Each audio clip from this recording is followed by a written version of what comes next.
The year was 1970, and while the world was reeling from social change and cultural revolution, David Bowie was quietly crafting something that didn't just ride the current.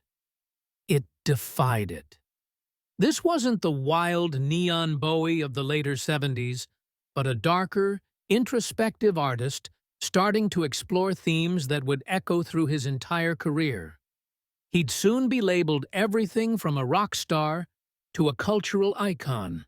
But for now, he was simply David Jones from Brixton, with an unquenchable urge to experiment and defy boundaries. In the eerie ambiance of London's Trident Studios, Bowie had begun to shed the folk sound of his earlier work, favoring heavier guitars and haunting melodies. This sound would come to shape the dark allure of the man who sold the world. To many, this album was Bowie's official leap into rock, thanks largely to guitarist Mick Ronson, whose powerfully gritty riffs were as much the backbone of this album as Bowie's own haunting vocals. Together, they crafted an unsettling, almost dystopian tone, one that questioned the structures of society and looked unflinchingly into themes of identity, mental illness, and war.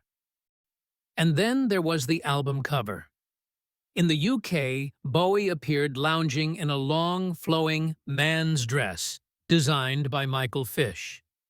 This wasn't just a fashion statement, it was a direct challenge to societal expectations of masculinity. For Britain in 1970, seeing a man in a dress on an album cover was more than just striking, it was controversial. Meanwhile, over in the United States, the cover took a completely different direction. There, Bowie's image was replaced with a surreal, cartoonish illustration of a gun-toting cowboy and a Frankenstein-like creature.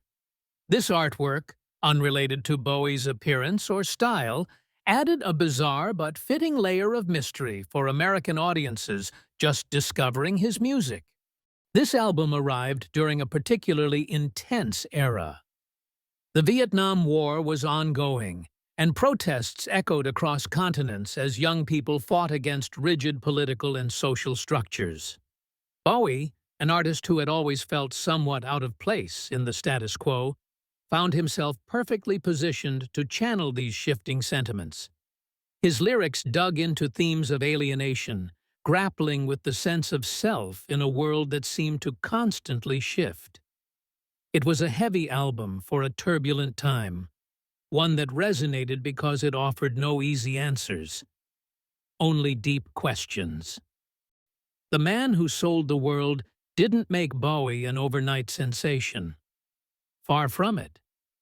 But it marked the first time he truly became Bowie, an artist unafraid to explore the dark, twisty parts of human nature.